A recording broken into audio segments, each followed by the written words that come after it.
Hello, everybody. Welcome to the PowerCast, live with you every Tuesday night. Unfortunately, Eric Vasquez could not be with us tonight, but a very, very exciting show with you. I have two of our agents on our team, Katlyn Godin and G-Max Senat, hanging out with us tonight to talk about real estate with you guys and what's going on. So thank you so much again for being with us. Make sure, as you know, go to Team Powerhouse Real Estate on YouTube. Hit subscribe. Join us there live every week, or you can watch us in the replay as well. Jonathan's going to do a very nice job making a beautiful presentation with music and sound effects and everything else. Catch us on Instagram, Facebook, Twitch, Twitter, TikTok, Anchor, Apple Podcasts, Spotify, anything else we can think of. I think you covered it all. If there's anywhere you want us to be, guys, let us know, and we're going to be there. We're in about 10 different locations for you during the week, weekends, nights, days. Just hang out with us. Follow us, please. And by the way, on TikTok, a lot of new exciting videos coming to you as our agents are going to be posting new videos of things that's happening in the real estate market today. All right. So we have a lot of questions to talk about. I want to ask these guys some questions about the market. They're very knowledgeable, very experienced, and I want to make sure that you have their contact information. I kind of forgot to talk to Jonathan about that in advance. But what we're going to do is make sure that you have Katlyn Godin. Thank you so much for being here. Thank you so much for being with us today. Can you please tell everybody your cell phone number, please? My cell phone is 203-598-2158. Now say it again one more time slower, please. 203-598-2158. And Gene Max, please, your cell phone. Yes, it's 203-464-4396. And one more time for anybody who's not paying attention. 203-464-4396. Guys, this team is going to take care of you like no other. These guys are people who are in the business. They're ready, willing, and able. They're a very knowledgeable group of people. And I'll say to you very much that you're going to have an amazing experience. I promise you that. But let's start today with Katlyn. All right, Miss Katlyn, I have a couple of questions prepared for myself to ask you some things over here. So, people out there are thinking about themselves, are looking for rentals today. And the rental market is crazy, right? Tell me right now on the market what you got going on. 2 bedrooms, 3 bedrooms rentals between $1,500 and $2,000. What's the market look like? In the New Haven County, it's pretty crazy. There's only 58 rentals for a 2-bedroom, and then 26 rentals for a 3-bedroom. Now that's all of New Haven County, and remember, I think there's 28 or 30 different towns in New Haven County. I don't remember that number off the top of my head. I should know it, but I don't. So it's important for us to make sure that there's not a lot of rentals available, but at least there's something out there for people. Yes. But more importantly, what kind of shape are these rentals in? They're decent. They need paint. It's not, most of them move in ready. That's good to know. Yes. So these investors who own rental properties are making them at least acceptable enough to people who come into the properties and they want to see them. Yes. We have one that I think you got rented out over here in Hamden. What's it like for a person, actually hold on one second. Let's start with this. As far as single family homes versus condo versus multifamilies for rentals, what do you have? How does it, do you have a breakdown for us by any chance? Yes. You do? Yes. You're so great. For single families, it's pretty crazy for the New Haven. It's only 4 rentals. 4 rentals in all of New Haven County. 4 houses. Four houses. Yes. And how about condos? Condos are 19. 19 condos in all of New Haven County. All right. And then multifamilies? For a 2-bedroom, there's 35. Wow.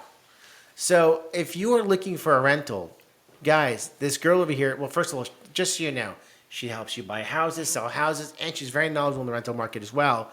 She's going to help you try and get qualified either way to see if you can get a rental or maybe possibly buy a house if that is possible as well. What is the process for someone to get qualified for a rental? How does that work? For me, it's pretty much the same thing of getting pre-approved. Very good. I send out a rental application to see if they're qualified. And you have to, before you even consider getting a rental, you have to go through the qualification process, right? And the reason for that is because you need to make sure that you can afford and actually get a rental to begin with. Yes. What's a rental application look like for someone who's looking to get a rental? They ask when you're moving in. Yes. Expected moving date, the price of the rental that you're looking at, Then they ask background information, like your They social need- security number. They need to make sure you have a job. Yeah. They need to make sure that you have enough money to afford their rental. So just like buying a house, the rental process is stringent, if not more than buying a house today. As a matter of fact, if you think about it, if you're an investor and you're going to rent your property out, you're looking for the best of the best who can rent your property out. That means they're looking for higher credit scores. They're looking for people who, how about the pet situation? If you have pets, it's very difficult to rent the property. Would you agree? It is. Sometimes a lot of landlords are Not- giving, I mean, they ask for an extra fee, some. Which is fair and reasonable. If they're gonna have a pet, a fee would definitely come in place. You know, if you do have pets, keep in mind that a lot of places you're renting in may have pet policies with what kind of animals you can rent with. You know, can you rent with a snake? I don't know. Dogs and cats, hopefully. Yeah. Small dog, big dog. Small dog, right? If you have a larger dog, it's a lot of times very tough to get a property to get rented out to you, and it could be the most sweetest pit bull in the world, but at the end of the day, they still get classified as this, you know, beast of an animal. And most of us know pit bulls. When we know pit bulls, they are dogs that are super sweet, very loyal, very protective. But they're not aggressive dogs necessarily, but they've got this label and that's it. They're automatically having issues getting rented out, those properties. Also, bigger dogs they're like scratching the floors. That's a very good point. Dogs, large animals with scratching the floors. Although, you know, it's funny. When it comes to pets, typically the pet that bites the most is what kind? The little ones. The little ones bite more than the large ones do. Ankle biters. Ankle biters. Yes. It's the truth. I used to have two of them. They were the ones that are the most dangerous to people, kids, and families. Like, you know, you go to pet them, get close to them, oh, so cute, and then boom, they come and bite you in the face. A big dogs, they don't do that kind of thing. They look at you, get close to their face. They're not going to bite you in the face. I mean, unless you're like really giving like some kind of attitude or something, maybe. I don't know. So rentals is tough. The market is tough in rentals. And if you're looking to get a rental, be aware that it's not so easy. It's actually easier to buy a home than it is to get qualified to buy a house. I mean, rents. The buying the home is easier than renting. Why is that? Because the reason is you can actually have less credit and buy a house. Because again, a person who owns property, investors, they want top tier credit renting out. Does that mean you're a better paying person? Not always necessarily, but across the board, they feel that way. When it comes to getting a mortgage, you can actually buy a house with credit scores in the 600s, right? And there's a lot of options today for a buyer to go out there and get a house with different options in the mortgage industry with all this government money they're giving out. We'll get into that later on. All right, Gene. The other thing is, though, sorry. Yes. The rentals are so expensive, you can probably get a mortgage cheaper. That's actually a very good point. Katlyn, she's not only just a pretty girl, she's wicked smart. Guys, listen, this is a group of people that you want to be involved with. You're absolutely right. This market right now with the rents being so high, it's a mortgage payment.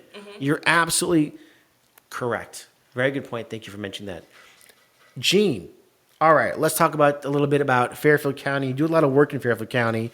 Let's talk about inventory with 3-bedroom and 2 bathrooms between 200 and 300,000.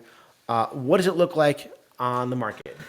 So basically, there's 3 towns in Fairfield County that I actually like dealing with in Fairfield County. Talk to me about that. Trumbull, Danbury, and Wallingford. Wallingford is actually New Haven County, but That's all right. So between 200 and 300,000, what do you see coming on the market? How much inventory are you seeing there? Trumbull is nothing. Nothing. Nothing. You have to jump to a different kind of price range. You have to go to a different town. All right. So what do you have over here for? If we're going to start with Trumbull, do you have what do you have there for the market? Where I actually started the activity was a 300 to 400,000. Yes. So there's about 3 homes coming soon. Nothing. 3 homes in the market between 300 and 400,000 in Trumbull. Yes. What about what other town you mentioned? The other town's gonna be Danbury. Danbury, you're looking at 1 home. 1 home in the market between what That's price it. range? 2 to 3. And about 3 to 4. 3 to 4, we're looking at 9. 9 homes in all of And Danbury. nothing coming soon. Nothing coming soon. Correct. Okay. And what about Wallingford? So Wallingford, it's a little more, 2 to 300, you're not gonna get anything, but 3 to 400, you're looking at 8 homes on the market and 1 coming soon. So what that means to you guys, and I'm going to ask the same questions with Katlyn about the inventory coming in the market. This market we're coming into now, it's called the fall market. And in the fall market, you have the most serious buyers and the most serious sellers. people who have to buy in the spring market, fall market, people who have to buy in the fall really have to buy. And people who have to sell really need to sell. They want to get their houses off the market before winter hits, right? Definitely. So, Caitlin, what did you do for inventory, checking out what kind of towns? I did Wolcott, Southington, and Cheshire. You do a lot of work in these towns. So tell me about Wolcott. As of right now, there's 11 listings. 2 came on the market today. And Okay. There's 0 coming soon. So 11 listings in Wolcott between what price range? This is between 2 and 300. That's actually amazing because 6 months ago there was probably one house for sale. Yes. So 11 listings is actually a lot of, and for 200 to 300, it's a pretty amazing opportunity. Yes. And what about 300 to 400,000? 7 on the market. 7 homes on the market in Wolcott today between 300 and 400,000. These are, by the way, we're using 3-bedroom, 2-bathroom houses, which is a standard of what most people are looking for. Would you guys agree? And if you have any questions out there, please do not hesitate to ask us as we're running through over here questions. I'm asking these guys, Facebook, Instagram, YouTube, etc. Please reach out to us. We'd love to answer your questions. All right. So going back into, so you just did Wolcott. Southington. Southington. What do you got for Southington for me? 2 to 300. There's 13 active and 1 coming soon. 13 active. I'm telling you right now, when Eric and I were sitting down here 6 months ago, there was no inventory. We were going between 200 and 500,000, and maybe there were 2 homes for sale. So that's a huge thing for you buyers out there to know that you have actual property to look at, $200,000, $300,000. And then what about 3 to 4? There is 12 active and 0 coming soon. Okay, that is great to have 12 active, but both these guys mentioned coming soon, and there are very few coming soon properties, which means it's important to know what you see is what you get. In the fall winter markets, less and less homes come to market. There are people getting their homes ready for sale that should have been doing this in the summer. They're not ready yet. They're coming to market, and they're making sure that their houses are ready to sell. But come fall to winter, the weather starts to change. Right now it's cool out. So you got the wind, the cloudy days, a little bit of rain. It's very muggy outside in the sense of cold, muggy, whatever you want to call that feeling. The bones hurt as you get older. The knees hurt. The back hurts. It's not a good place to be. But in the real estate market specifically, if you're buying, be aware that what you see in the market right now, you want to be attacking as aggressively as you can. But with that, we have some complications. Yes. We have some complications. We didn't do Cheshire. We didn't do Cheshire, Mike. Thank you so much. Cheshire, There we please. go. Thank you so much. No, Cheshire is interesting. For 2 to 300, there's only 2 listings and 0 coming soon. I'm not surprised.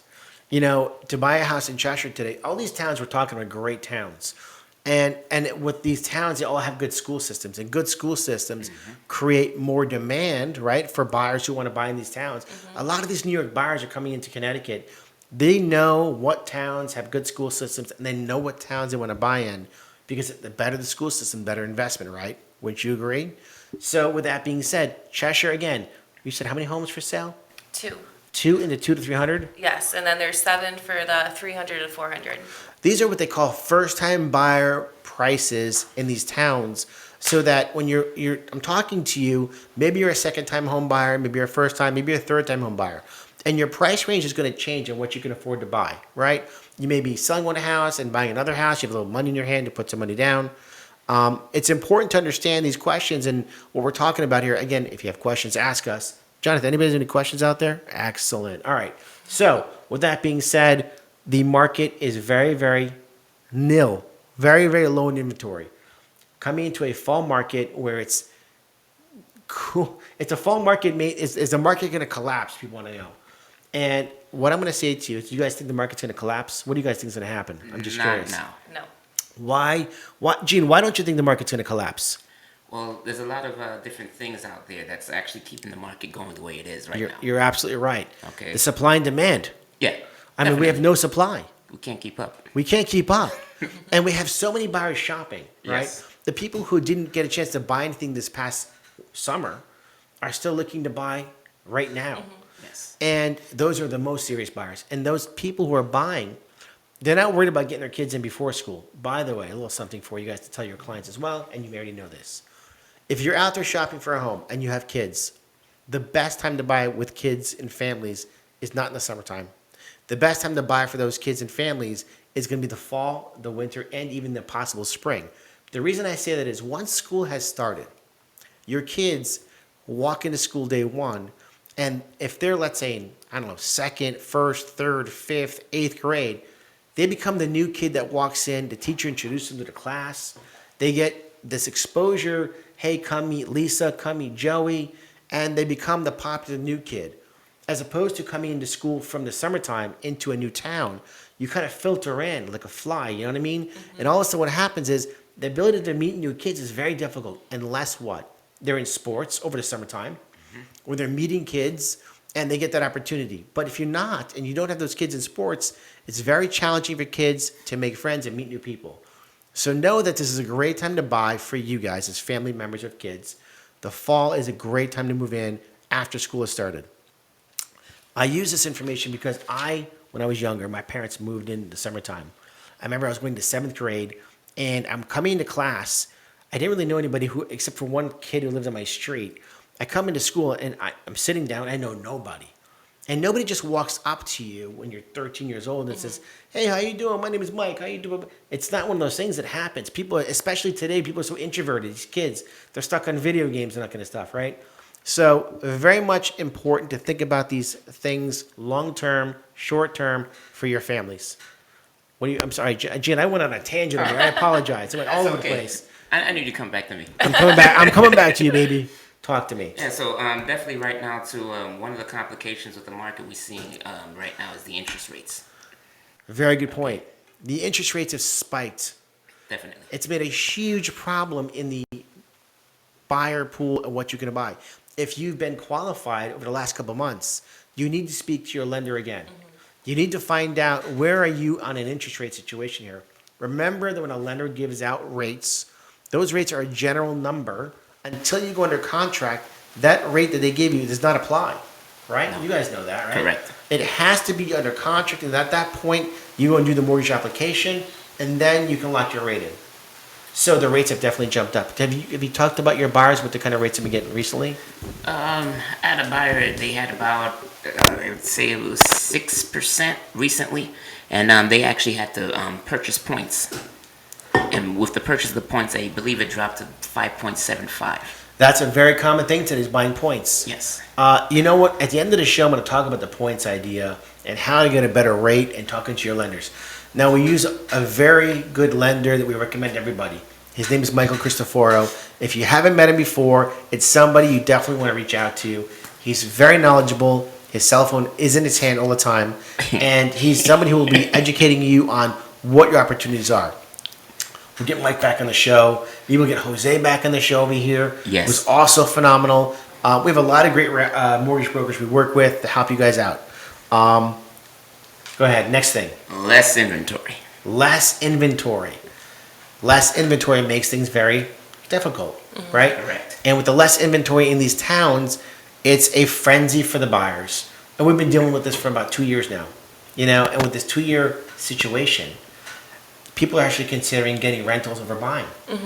But they don't realize when they come to you how it's not so easy, right? No. It's definitely not so easy. And you know what? Our team is going to be here for you to do whatever we can across the board, whether it's buying or renting a place out. But we want to make sure that you know in advance what you're looking at, the conditions that they're in right now, and to be educated and not watch TV and listen to hoopla that is not realistic what's going on. Fair and reasonable? Yes. All right. Let's talk about... Hold on. Oh, but he's got more. Gene, talk to me. Talk to me, baby. Okay. So we're in a season right now where we have multiple offers. Yes, we do. We definitely have multiple offers. And with that definitely brings the complications to the table. This guy is a fistful of knowledge. The guy is like, you can't wait to work with this guy. He's got so much to share with you. And you know what? Gene is a guy who's all over the state, as the rest of the members on our team. Katlyn is in the Shoreline. She's in Fairfield County. Gene's in Fairfield County. They're all over the place. There's not a place we don't cover, by the way, for you in the state of Connecticut. Going back to Gene again over here, as I'm jumping all over the place, you're right. There's multiple offers on every property here. Yes. And it creates chaos. Now, let me ask you a question, Gene. Anything recently happened to you in a multiple offer situation that you want to talk about? The thing with multiple offers, I try to talk to the buyers and explain to them You have to put your best foot forward. That's Yes. it. Put your cards on the table, figure out where you're comfortable, the most you can afford in that mortgage. I bring them to the mortgage person that, usually it's Mike Christopher, hopefully, they Yes. go with Mike. And then I just explain to them that speak to Mike, see where the numbers are, and that's the offer you should put in. You gotta put your best foot forward because you may only get one chance. And that's usually what it is. Right?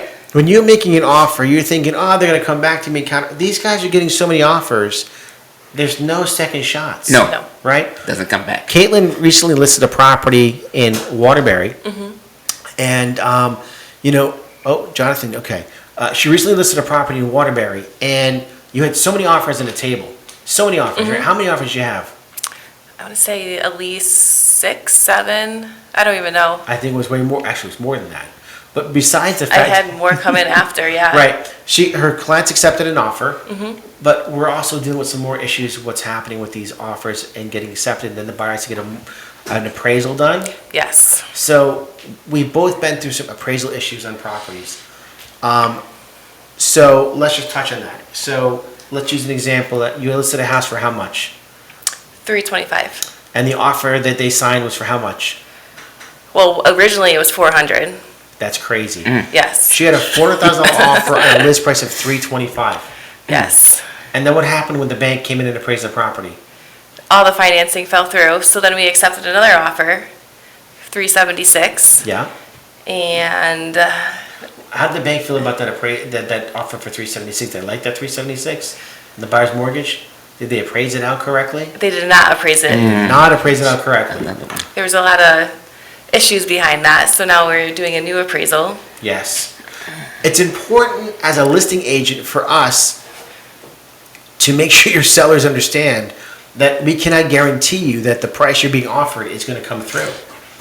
And the problem is with these appraisers today, they're coming from all over the state. We get there, we meet with them, we try to provide documentation to help build value in the property. But the appraiser doesn't always agree with, or they might yes us, and then later on give us a complete whammy. Yes. I had that happen recently also. My clients are buying a house in Hamden, $515,000. My buyers, beautiful people, amazing offer they made. The asking was like $525, got it for $515. And this house is a big house. The appraisal came in for $380. I don't know who's more shocked, the buyer or the seller. It was an absolute disaster. And I'm looking through this appraisal, and this appraiser actually this house was like 4 to 5 bedrooms, 3+ bathrooms, huge property. In-law, the appraiser used a 2-bedroom, 1-bath property to comp it out. And when my buyers, who actually pointed it out to me, they knew that it was so ridiculous, this appraisal, that they were like, listen, this is not right. We know that we're willing to pay up to whatever we offered. If it's worth less, fine, but that's just a gross amount of ridiculousness. So both the agent who was selling the property and myself went through some comps, and the appraisal did come back much higher. It wasn't at the 515 number, but it was significantly more. The buyers wanted the property. They were able to hash some things out to help the buyer and the seller get together in a price, and we came together on that. And that's hopefully going to close on Friday. Pretty crazy, right? It is really important to go through the appraisal. It's really important as agents to go through the appraisals to make sure that they look and feel right. When I say look and feel right, make sure that the house is being used house to house to house. I think a lot of these appraisers are trying to derail the market heavily. And I hate to say this, but there may be some agendas behind it. And that's kind of crazy to think that. But unfortunately, it's around us. So you have to make sure that the properties that you're getting appraisals on look and feel that they should be what's kind of value added. That being said, Gene. There's one more complication. One more I have for you. Talk to me, Gene. The houses that have been on the market for a long period of time because they're overpriced. Yes. This is true. Yes. We're going to actually get into that right now. As a matter of fact, I'm happy you brought that up. So we have houses that are on the market. Some homes today have been in the market a little longer than what used to be. But before we get into that, let's look at the buyer side. Buyers have to have more patience today. Would you agree? Definitely. Right? And why would they need to have more patience? Because the complications we talked about with the interest rates being higher, no inventory in the market, And then the sellers having the same complications themselves as well, looking for those offers to come in, and the fact that they're on the market a little longer. So let's talk about that for a second, if you don't mind. So, Katlyn, in New Haven County, homes between $200,000 and $300,000 on the market between 7 and 30 days. How many would you say there are? 51. 51 homes on the market from 7 to 30 days. Now, again, something Eric and I talked about before, this was not existent. To know that homes are sitting in the market for 36 days is crazy. Sellers out there, price your houses correctly. If you don't price your house correctly, what's going to happen is with the interest rates going up, Yeah. now these properties have actually become more challenging to be able to purchase. All right, how about 30 to 60 days? Any properties in the market between 30 and 60? Yes, 28. 28 homes in New Haven County between $340,000 that are on the market still. Buyers, those are the houses you should be targeting. The homes have been sitting in the market between 7 and 60 days. The ones between 30 and 60 are looking for you to come over and make an offer. Those sellers might be willing to negotiate a little bit. They start to realize that their values of their houses may be outside the box. And with that being outside the box, they're willing to kind of come to a conceding value together. Gene, what are you seeing in Fairfield County between properties 7 to 30 days on the market? So believe it or not, right now we have about 336. What? That's what I came up In with the number. Fairfield County, you have how many homes on the market from 7 to 30 days? 336. Holy shnikes. Now, Fairfield County, that's unbelievable. So, again, in a market where you had properties that were selling in within a week or less, how about between 30 and 60 days? 228.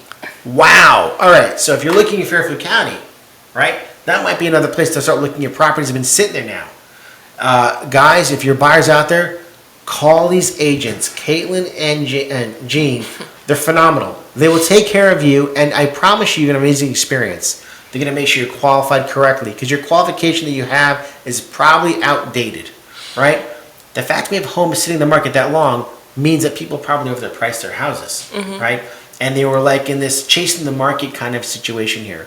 Go ahead, I'm sorry. I was just gonna say, and the other thing they want to do too is just check the dates on their pre-approvals, because after a period of time, the pre-approval is expires actually. You're absolutely right. Within 90 days, they're expired. But more importantly, if you're a buyer and you've got a pre-approval that's more than 30 days old, and you present it to a seller, they're not even going to consider that as a realistic pre-approval.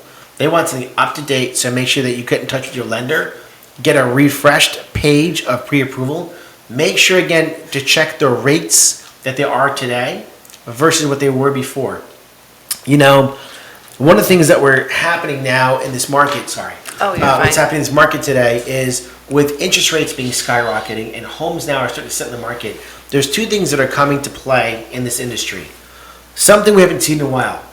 We have ARMs. An ARM is somebody who gets a mortgage for 4 years, 5 years, 6 years, 7 years, and the interest rates are significantly less. So you might consider getting an ARM, because if we get a change in government and the rates start to change and come down and the economy gets stronger, what's going to happen is you're going to have a chance to refinance your house. And the rates will drop and you're going to be in a better position to get a lower interest rate, right? So with that being said, you might be considering looking at ARMs today, where we haven't talked about these kind of things since 2010. 2008, 2010 when the market crashed and they were offering ARMs out. So these ARMs options are making things easier for buyers because the interest rates might be 4 or 5 or 6% in those kind of categories. Another thing that we haven't seen in a long time, and I'm going to say to you, any agents out there that are new to the business, they have never written an offer asking for concessions. If you're in the business 2 years or less, you probably don't know how to write an offer asking for seller concessions. We used to write offers with a very simple statement that said, seller to pay buyer XYZ towards closing costs, prepaids, escrows, and discount points. Today, if you're making offers to a seller with rates at 7%, right?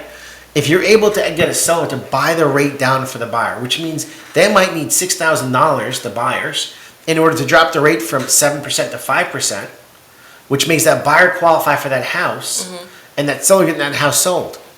So something to consider today more than ever, with the interest rates being high, is a seller paid concession to buy down the rate.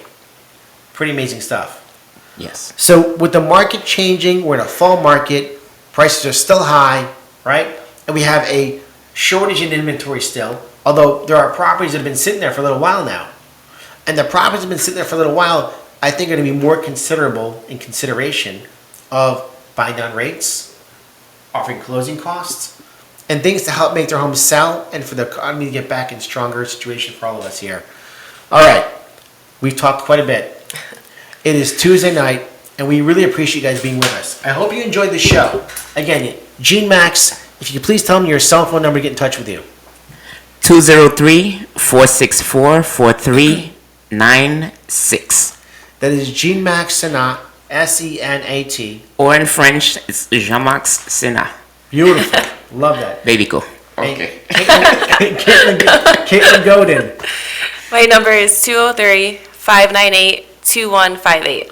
Now, we have a team Facebook page. It's Team Powerhouse Real Estate. They both have their own Facebook pages. We have an Instagram page for Team Powerhouse Real Estate. They also have their personal Instagram pages. So, in that being said, you have a lot of ways to get in touch with us. Please reach out to our team. Our team is here to work for you. They love working for you. They're awesome people. They're very knowledgeable and experienced. They're very passionate about their jobs, and they do this full time to be here for you. All right, Jonathan, at the end of the show, what we'd like to do is give out a free tumbler. Who is going to be the lucky winner of a free tumbler today? Spinning the wheel around, we have,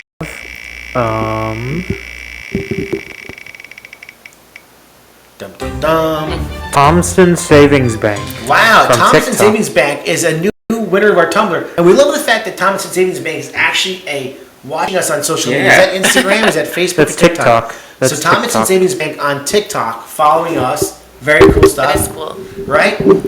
We are being watched, and I say this too sincerely, all over the country and all over the world. We have people who watch us. There's about 10,000 people watching us right now. And what happens when the show is over, most people are watching this later at night on the replay. And it's exciting because we get to watch the views going over and over and over. And our YouTube channel is starting to blow up, which is pretty cool. We really appreciate you guys being a part of our show every week. Please share us with your friends and family. If you ever have questions, do not hesitate to reach out to us. Thank you so much again for being a part of our show. Katlyn and Gene, two amazing agents. And if we're lucky, we'll have some more agents in our team show up as well and do the show. By the way, this October, we have some exciting guests coming on to share in the Halloween spirit. I cannot mention names right now, but it's going to be pretty exciting. So stay tuned, watch us live. And one more thing, for all of those of you who celebrate, I want to wish you an easy fast over the next 24 hours. I hope that you're not any hungrier than I am. And I hope you get to rest, because it's a time where you get to really ask for forgiveness for all the bad things we've done this past year. Anyway, my love to all of you. Say goodnight, everybody. Night. Good Thank night. you. We'll talk to you later. Thank you so much.